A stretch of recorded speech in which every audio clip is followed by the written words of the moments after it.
లేదు అలాగని ఏడుస్తూ కూర్చోవాలా? ఇంకేం పనిలేదా? ఈ ప్రపంచంలో లవ్ ఫెయిల్ అయిన వాళ్ళంతా ఏడుస్తూ కూర్చుంటే ఈ భూమి మీద నీళ్ల కంటే ఎక్కువ కన్నీళ్ళే ఉంటాయి. టీచర్ అమ్మా, ఇవన్నీ కాదు గాని ఓ నిజం చెప్తాను విను. మీ బాబు నీకు టాప్ క్లాస్ లో ఉన్న అబ్బాయిని తెచ్చి పెళ్లి చేయొచ్చు, కానీ నా అంత టాప్ క్లాస్ గా నిన్ను ప్రేమించడం ఎవ్వరికి సాధ్యం కాదే. సరే వెళ్ళొస్తా.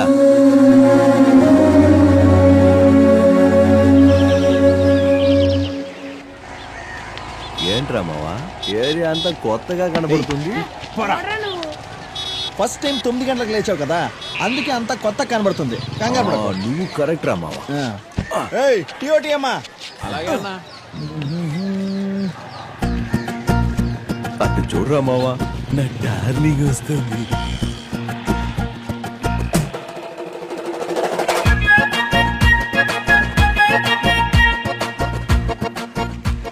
ఏంట్రా మావా ఇది?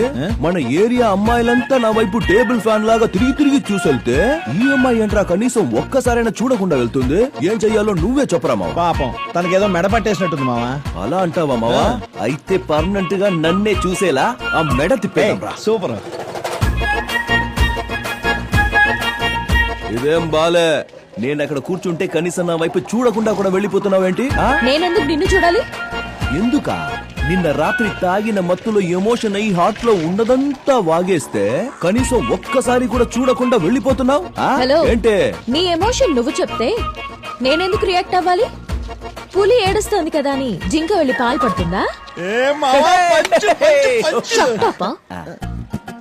నీలా ఎమోషన్ అయ్యే వాళ్ళందరికీ రియాక్ట్ అయ్యుంటే ఈ పాటికి బోల్డ్ ఎంత మంది బాయ్ ఫ్రెండ్స్ ఉండేవాళ్ళు తెలుసా? తెలిసింది, కానీ తమ రియాక్ట్ అవ్వడానికి ఏం చెయ్యాలో అస్సలు తెలియట్లా. అది కాస్త చెప్పండి. తెలుస్తుంది. గాంధీ జయంతి రోజు మందెక్కడ దొరుకుతుందని వెతకడం తెలుసు కదా, దీని గురించి కూడా వెతికితే తెలియకుండా ఉంటుందా? తెలుసుకో. ఏంట్రా మావా అలా అనేసిపోతుంది? మావా, ఆ అమ్మాయి టీచరు, నువ్వేమో టార్చరు. నువ్వు ఇలా ఉంటే అమ్మాయిని పడేయడం వీలవుతుందా? నువ్వు కొంచెం చేంజ్ అవ్వాలి. ఏం చేంజ్ అవ్వాలరా? జుట్టు మొత్తం కట్ చేసుకుని ఫార్మల్ డ్రెస్ వేసుకుని ఆ అమ్మాయి ముందు పాపం పసి వాళ్ళ నిలబడు. 100% యాక్సెప్ట్ చేస్తాను. ఎవరి తలైన తెగ నరికి గిఫ్ట్ గా ఇవ్వమను వెంటనే ఇచ్చేస్తాను. ఓ అమ్మాయి కోసం ఒంట్లో పొగరు వదిలేయమంటే ఒడి చేస్తాను. మావా, దేవుడి మీద ఒట్టు ఇలాంటి ఐడియాలు ఇవ్వడం రాదు. నువ్వే ఏదైనా ఐడియా ఎత్తుకో. మావా ఇవ్వరా రే, ఇవ్వరా ఐడియా, ఇవ్వరా ఐడియా. నువ్వు చెప్పినంత ఇవ్వడం కుదరదు, నేను ఇంతే ఇస్తాను, తీసుకో.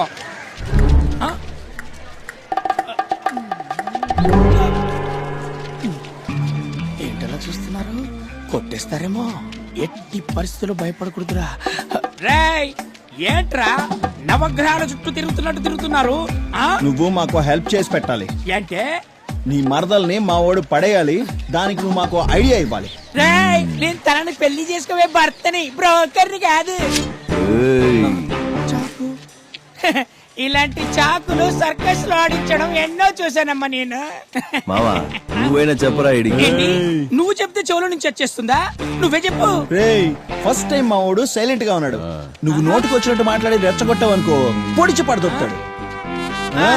ఎక్కడ పొడుస్తారబ్బా? ఏ కంట్లో పొడుస్తావా, గొంతులో పొడుస్తావా, పొట్టులో పొడుస్తావా, లేక ఎనకల పొడుస్తావా? రే, వద్దు వద్దు అన్నోడ్నే తరిమి తరిమి పొడుస్తాడు. నువ్వు కావాలి అంటే వదులుతాడా? అనుభవించు. ఉండండి, మా మరదలకి చెప్పి మీ మీద అసహ్యం కలిగలే చేస్తాను. చూడండి. ఏమని చెప్తావబ్బా? పొడి చేసామని చెప్తాను. నమ్మలేదంటే చూపిస్తాను. రేయ్, అదేమన్నా హ్యాండా ఆండ్రాయిడ్ ఫోన్ ఎత్తి చూపించడానికి? మావా, హృదయకాలయ సినిమాలో సంపులాగా నేనెప్పుడు ఆపరేషన్ చెయ్యాలని భలే ఆశ నాకు. చివరిసారిగా ఏదైనా చెప్పుకునేది ఉంటే చెప్పు. చెప్పు బాబు.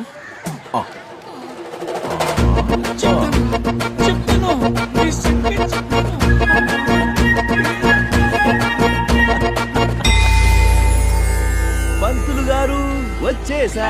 ఏంటయ్యా, ఏమైంది? ఇక్కడికి ఎందుకు వచ్చారయ్యా? చూడండి, లాక్ చేస్తూ మాట్లాడో నాకు అస్సలు తెలియదు. డైరెక్ట్ గా మ్యాటర్ లోకి వచ్చేస్తా. నేను మీ అమ్మాయిని ఇష్టపడుతున్నాను.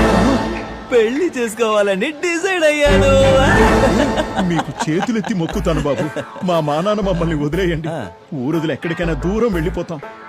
కానీ నా కూతుర్ని నీలాంటి మొరటోడికిచ్చి మాత్రం పెళ్లి చేయను. మొరటోడా? వీడా? మావయ్య గారు, ప్రేమగా అడుగుతున్నాను, ఒప్పుకొని అక్షింతులు వెయ్యండి. కాదు కూడదని గోల చేస్తే డైరెక్ట్ గా నా బిడ్డ బారసాలకు పిలుస్తా. ఆ తర్వాత అక్కడికి వచ్చి ఆ పేరు బాలేదు ఇంకో పేరు పెట్టని అడగకూడదు. అయ్యో, మీ కాళ్ళు పట్టుకుంటాను బాబు. మీరెందుకు వాడి కాళ్ళ మీద పడాలి? ఇక్కడ ఒక సింహం ఉందిగా. వీడెవడు రమ్మవా పంచగట్టుకొచ్చి పోటుగాడ్లా పంచలేస్తున్నాడు? Hello, is my brother from one of my father. రేయ్, నా తమ్ముడికి అమ్మాయితో పెళ్లి నిశ్చయమైంది. రేయ్, తీసుకెళ్ళరా ఈ జులపాలోని. అయ్యగారు, మీరేంటండి మీ అమ్మాయిని బావిలోకి తొయ్యను అని ఏకంగా ఇప్పుడు సముద్రంలోకి తోసేస్తున్నారు? నోరు మీరా ముందు. నా తమ్ముడు వేదాలు ఉపనిషత్తులు అన్ని చదివి మింగి నీళ్లు తాగినోడు. నువ్వు ఆ గొర్రెలు కోళ్లు మింగి బీర్లు తాగినోడివి. నువ్వు నా తమ్ముడితో సరిసమానమని మాట్లాడతావా? రే ఎవ్వయ్య స్వామి, నాకు వేదాలు తెలియకపోయినా నీలాంటి పెద్దవల గురించి తెలుసు. నాకు కూడా లోక జ్ఞానం ఉందిరా రే. అరే, అలాగైతే జరగనే స్వయంవరం. ఎవరు పాండిత్యం ఎంత ఉందో చూసేద్దాం ఈ రోజు. ఏయ్, చెప్పాడికి ఆ బండోడు పిలిచేది ఫైట్ కాదు, క్విజ్ కి. నేను మేనేజ్ చేస్తాను, సైలెంట్ ఉంటా. ఏయ్, ఛాలెంజ్ యాక్సెప్టెడ్. అయితే కష్టమైన క్వశ్చన్స్ అడిగి క్విజ్ లో మా వాడిని నువ్వు ఓడించేస్తే? సరే, మీ వాడిని నువ్వే క్వశ్చన్స్ అడుగు, మా వాడిని నేను అడుగుతాను. ఓకేనా? ఓకే. హాయ్, హలో, అందరికీ నమస్కారం. ఈ రోజు జరగబోతున్న ఈ సరికొత్త కార్యక్రమంలో ఎవరవుతారు అగ్రహారం సీతాపతి? మొదటి పోటీదారుడు మా శివ. రెండవ పోటీదారుడు నీ పేరేంటి? ఏ, నీకు తెలీదా? అడిగిన దానికి సమాధానం చెప్పు. ప్రతాప్. ప్రతాప్. ఇప్పుడు నా మొదటి ప్రశ్న నా తమ్ముడికి. బ్రహ్మసూత్రాన్ని రాసింది ఎవరు? వేదవ్యాసుడు. కరెక్ట్ గా చెప్పారు నువ్వు. అది నా తమ్ముడంటే. ఏయ్, కొడుమోహుడా, ఇప్పుడు నువ్వు అడుగు. ఓకే మిస్టర్ శివ, మీకు ఫస్ట్ క్వశ్చన్. సూర్యుడు ఏ దిక్కున ఉదయిస్తాడు? రే మావా, రోజు నేను లేవక ముందే ఉదయిస్తాడ్రా. ఎక్కడంటే నాకేం తెలుసు. ఇది చాలా టఫ్ మావా. ఓడిపోయాడు. బుద్ధి వచ్చింది వాళ్ళకి. మామ, నీ కూతురు నాకే. ఎవడు చెప్పాడు ఓడిపాడని? ఆగు. ఏంటి శివ, ఆగేది? ఆలోచించి చెప్పు. సూర్యుడు ఏ దిక్కున ఉదయిస్తాడు? తూర్పు. తూర్పు. ఓ, తూర్పునా? మోసం. ఏయ్, ఎవడిదిరా చీటింగ్? కోసి చూడు, బ్లడ్ లోనే చీటింగ్ అనేది లేదు. ఏయ్, తమ్ముడు కూల్. శ్రీకృష్ణుడు బోధించిన చివరి గీత పేరేంటో ఆలోచించి చెప్పు తమ్ముడు. ఆ, ఉద్భవ గీత. ఏయ్, extraordinary. చెప్పండి. ఏ, నేనే గెలిచాను.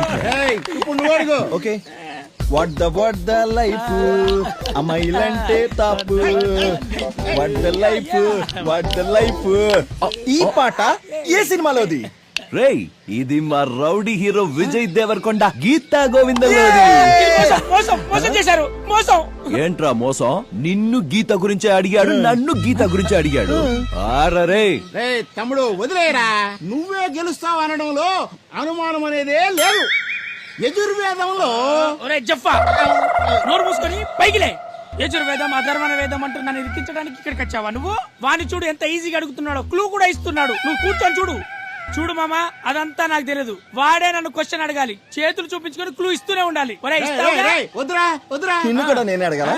ఓకే, ఇప్పుడు మన శివ గారిని క్వశ్చన్ అడిగే సమయం. శివ గారు, ఇందులో ఎన్ని వేళ్లున్నాయో చెప్పండి. రేయ్, నువ్వు ఇంత కష్టమైన క్వశ్చన్స్ అడిగితే ఎలా రా? తప్పురా ఇది. మరి ఒక్కొక్కరికి ఒక న్యాయం కాదు కదా. పోటీ అన్న తర్వాత ఇద్దరికి కూడా కష్టమైంది. తనకి కష్టమైందే, నీకు కష్టమైందే. దయచేసి చెప్పండి, ఇందులో ఎన్ని వేళ్లున్నాయి? 5. Right answer. మావా, ఏంటి మావా ఇదే? ఏ ప్రశ్న అడుగుతున్నాడు వాడు? చైన్ చూపిస్తాడు, క్లూని ఇస్తాడు, వాడు ఇష్టం చేస్తున్నాడు. ఇదే న్యాయమా మావా? నిన్ను కూడా చేయి చూపించి అడుగుతాను, కంగారు పడకు. అడుగు. ఓకే, ఇప్పుడు ప్రతాప్ గారిని క్వశ్చన్ అడిగే సమయం ఆసన్నమైంది. మిస్టర్ ప్రతాప్, 5 వేలు. క్వశ్చన్ అడిగానా? మరి మూసు కూర్చో. మిస్టర్ ప్రతాప్, ఈ చేతిలో ఎన్ని 4, 5. రేఖలు? ఒరేయ్, ఏం ప్రశ్న అడుగుతున్నావు తెలుస్తుందారా? రేఖలు ఇవ్వడం చెప్పగలరా? చెప్పాలమ్మా, అదే కదా గేమ్ అంటే. మరి మాత్రం ఈజీగా ఎన్ని వేలున్నాయో అడిగావు, నన్ను రేఖలు అడుగుతావా? వాణ్ణి ఎన్నని అడిగాను, నిన్ను ఎన్నని అడిగాను. తెలియదంటే తెలియదని ఒప్పుకో, నో ప్రాబ్లం. లేదు లేదు, నేను ఎందుకు ఓడిపోయాను? సో అలా అయితే ఎన్నున్నాయో చెప్పు. అయ్యో, రేఖలు చెప్తారయ్యా, నన్ను మోసం చేస్తారా? నాశనం అయిపోతారు, నాశనం అయిపోతారు మీరు. ఆగండి. రేఖలు అడుగుతారా? మీ రేఖలు మాయమైపోవాలి. Stop it. మీకు శాపం బావా పెడుతున్నా. ఆగు. నానా బావ, ఏం జరుగుతోంది ఇక్కడ? నన్ను మోసం చేశారు, అడుగు. డార్లింగ్, పిల్లని అడుగుదామని వచ్చాను. ఇదిగో వీళ్ళే స్వయంవరం అని ఒక ప్రోగ్రాం పెట్టారు. నేను అందులో నిన్ను గెలుచుకున్నాను. ఇప్పుడు చూడు అన్నదమ్ములు ఇద్దరు ఎలా గొడవ చేస్తున్నారో. చూడు, నేనెవరిని పెళ్లి చేసుకోవాలో నాకు బాగా తెలుసు. వెళ్ళిక్కడి నుంచి. చూడు, ఇన్ని రోజులు నువ్వు చెప్పింది నేను విన్నాను. ఇప్పుడు నేను చెప్పేది నోరు మూసుకుని నువ్వు వినాలి. రేపు ఉదయం 11 గంటలకి నీ అంతటా నువ్వే వచ్చి నన్ను పెళ్లి చేసుకుంటానని చెప్తే సరే, లేదంటే మీ అమ్మ నాన్నల ముందే నీకు తాళిగట్టి తీసుకెళ్తా. ఏ మావా రా. సిస్టర్, వీళ్ళెవరికి నాలెడ్జ్ లేదు. ఏయ్, పోరా.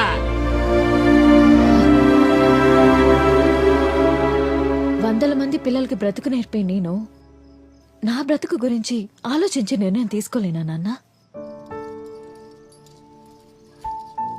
వాడు నాకు కరెక్ట్ అనిపిస్తున్నాడు నాన్న. మీరు తలదించుకునే పని నేను ఏ రోజు చేయను నాన్న. ధైర్యంగా ఉండండి.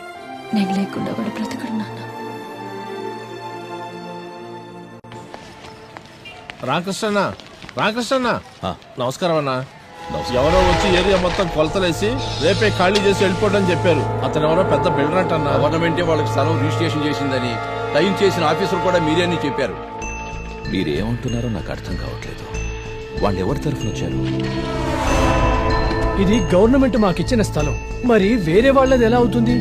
అదే గవర్నమెంట్ స్వామి ఇప్పుడు జేపీ గ్రూప్ ఇచ్చింది. సరే, మీరేం కంగారు పడకండి, నేను చూసుకుంటాను. గవర్నమెంటే వాళ్ళకి స్థలం రిజిస్ట్రేషన్ చేసిందని టైం చేసిన ఆఫీసర్ కూడా మీరే అని చెప్పారు. ఆ స్థలానికి సంబంధించి వాళ్ళ దగ్గర ఉన్నవన్నీ ఫేక్ డాక్యుమెంట్సేనండి. నాకు తెలియకుండా నా సంతకం కూడా చేసేశారు. ఇక ఉన్నదంతా ఒక్కటే దారి, కోర్టులో కేసు ఫైల్ చేయడం. నేనే వచ్చి సాక్ష్యం చెప్తాను. సరే, మీరేం టెన్షన్ పడకండి, నేను చూసుకుంటాను. Excuse me officer, we're from anti corruption bureau. నువ్వు అందరి దగ్గర లంచం తీసుకుంటున్నావని నీ మీద కంప్లైంట్ వచ్చింది. అందుకే నిన్ను అరెస్ట్ చేయడానికి వచ్చాం. ఏంటి, నేను లంచమా? అవును. సార్ ఎందుకు సార్ ఆయన అరెస్ట్ చేస్తున్నారు? వీడొక నెంబర్ 1 ఫ్రాడ్. ఇన్ని రోజులు దొరకలేదు, ఇప్పుడు దొరికాడు. అరెస్ట్ చేయకుండా సన్మానం చేయమంటారా? నేనే తప్పు చేయలేదన్నా, నాకు అసలు ఏయ్, నువ్వేం చేసావు అని నీతులు చెప్పిస్తా. పద. ఏం కాదులే అని చెప్పి మా అందరికి ఇలా అన్యాయం చేయడానికి మనసు ఎలా వచ్చిందయ్యా నీకు? నేనే తప్పు చేయలేదన్నా, ఇదంతా కావాలని అరెస్ట్ చేశారు. మాతోనే ఉండి మమ్మల్నే మోసం చేసావు కదరా. ఆ దేవుడు నిన్ను ఊరికే వదిలిపెట్టరా. నాశనం అయిపోతావు. మా ఉసురు నీకు తగలకుండా పోతరా. నువ్వు నాశనం అయిపోతావురా. నాశనం అయిపోతావు.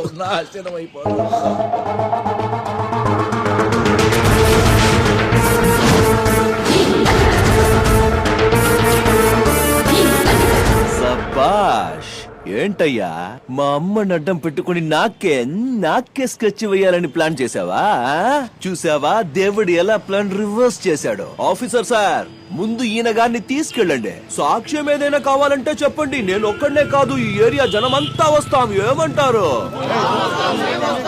వెళ్ళరా, వెళ్ళు.